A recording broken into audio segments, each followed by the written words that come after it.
All right, brother. Welcome back. Welcome back. The Cash Cow Show. We're back. Episode 7, Yeah. part 3. All right. So, before we went to break, I was asking you a very important question. We were just talking about people basically bidding higher Yeah. for rents. And it's not something it's not an eBay kind of auction, or it's not an auction at all. It's not an Airbnb kind of deal No, either. it's not. It's literally people that want to get into this specific home for whatever reason. They have money to spend, or they don't, and Yeah. they want to offer that money. And you're talking about the repercussions and the problems in that happening. But there still are people that have primo credit. Yeah. They've got 2 Mercedes, 2 BMWs, whatever. They've got kids in good school, maybe son or daughters, and one of them is in college. They work for a tech firm, or they're a doctor. or whatever They're the all case. solid. You said there are 5 people that are all basically solid. They're all good. They're all good. Okay, but one of them comes in and says, all of them are saying, okay, I'll pay the $2,150 you're asking per month, or the $2,500 a month. And that one person comes in and says, I'll give you $300 or $400 more a month. Now what? If they're all good, 2 things pop up. Okay. One, never put anybody in a lease without having to be a renter for 6 months for Okay. a lot of different reasons. Okay. And we can go over that another time. No, This- give me the quick rundown on that. Well, the quick rundown on that, it's the story I basically tell everybody, unless you're in a culture where marriages are prearranged, you date for a little while. So 6 months down the road, you put them in a rental agreement, and you can bump the rent $25, $30 a month. So 6 months down the road, you got a built-in rent increase in a typical market. First 6 months, you're figuring out, are they right for the house? Are they right for me? Is the house right for them? Are they going to get along with the neighbors in the neighborhood that I got to deal with? All of that kind of stuff. So you've got that you can figure out the first 6 months. Okay. Plus, if you wait 6 months and you put them in a 12-month lease, now you got a tenant for 18 months. If you put them in a 12-month lease at the end of the 12 months, they may or may not renew, but you've only had them for 12 months. This way you get another 6 months rent. And by 18 months, people are creatures of habit. Yeah. They're pretty much going to sit tight where they're at, especially if it's a family, because Okay. they like the schools, connections, all that. Okay, that's the next question. So that. let's say that the family is a little on the strapped side. Let's say their DTI is a little high. So let's say their DTI for an FHA loan, for instance, DTI has to be 43%, something along those lines. Yeah. Okay, so let's say their DTI to move in, your requirements are 45%, which is about right, right? Yeah. Let's say their DTI is around 60%, and they're offering the $300 extra or $200 extra a month. However, the reason why they want this specific house is that it's got the basketball court for the kids. It's got the spare bedroom for when so-and-so needs to come and visit. It's got the 3-car garage. There's a spot on the side of the house for the boat. And there's this amazing, amazing school across the street for the kids. However, they have a 675 FICO. It's something they can't afford, and you're not doing them any favors. You don't think so? I don't think you're doing them a favor putting them in a cash strap situation that they don't see now but will be down the road. You're certainly not doing yourself any favors. How are you helping somebody by letting them live beyond their financial means? You're absolutely right. It's a tough decision to make. It's a tough one to share with people, and you got to come up with a basic criteria at the very beginning. These are the things you have to rent my property, period. If you don't have them, don't apply. You can avoid that situation. Got another question then. What if your rent is $2,100 a month for that specific home? It's exactly the same family, same scenario, the boat, the thing, the whole thing, the school across the street, the whole thing. They have a 675 FICO. However, at the $2,100 a month, their FICO, their DTI is at 60%. Okay? Well, they were at 60% before, but yeah. Okay. Yeah. The point I'm making. Yeah.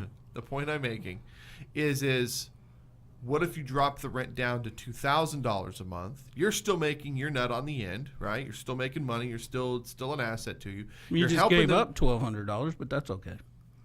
but you're doing it for the family. And they want, they're willing to sign a 24-month lease, and they plan on staying there for a while, especially with the kids going to school across the street, on and on and on and on. Then what? Then you need to look at what your exit strategy is for the house. Are you creating generational wealth? Are you holding this house to do the 3 to 5% increase or 8 to 10% increase in value so that you're selling it 3 or 4 years down the road when your kids are going to college? Those are all things what you if need you've to got look 5 at. applicants on a home? It's so funny because we started this episode with rental agreement. I guess it's still kind of rental agreement. It's still dealing with the rental agreements. It's your selection process on the rental agreement. So what? And it's so funny because I don't even know where this all came from. It like completely came out of nowhere. I guess that's the power of the show, right? So what do you? How would you handle a situation where you've got 5 applicants, yet one of the applicants is the best suited, best fit, best looking, everything for this specific property. However, their DTI is a little high.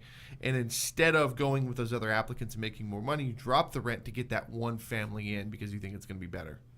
Then that's a personal decision you're going to make for running your business. But I'm back to, what did you establish as your rental criteria for the property?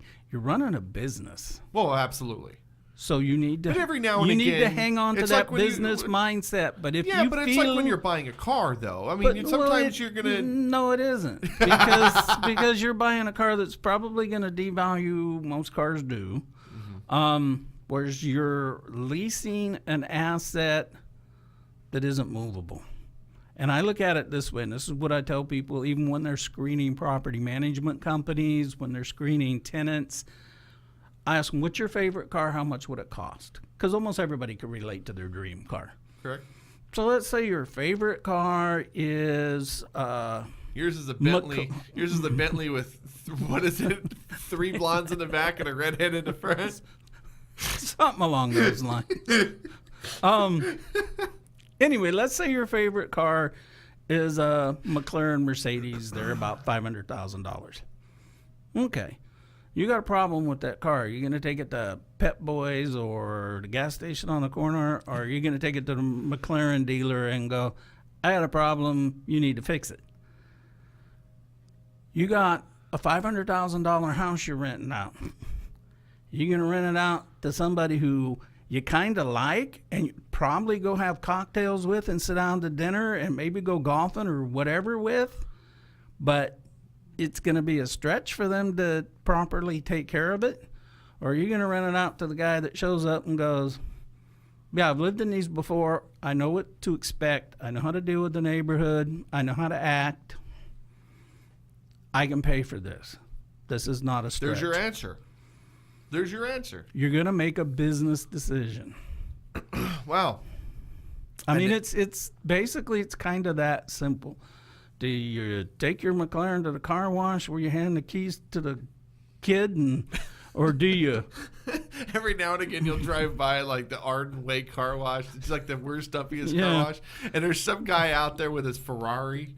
And Yep. he's standing like 6 inches from it, making sure that nobody's doing anything. Yeah. Wrong car wash. If that's what if you're that worried Yes. about it, Yes. just go drive it through one of those automatic car washes at the gas station. Have the detail guys at the mobile car wash come out and do it at your house. Exactly. They know how to. So it's hire the right person to do the job. Put the right person There's in always the that property. one guy though. Oh yeah, that, and it always kills me. You see somebody with paper plates on a new $100,000 car going through In-N-Out Burger, and I'm like, are you You know kidding what one blows me? my mind? You know what one Why actually, are you at In-N-Out Burger in the first place? Here's the one that cracks me up, and yeah. it just happens. We're going to close with this. This is just funny.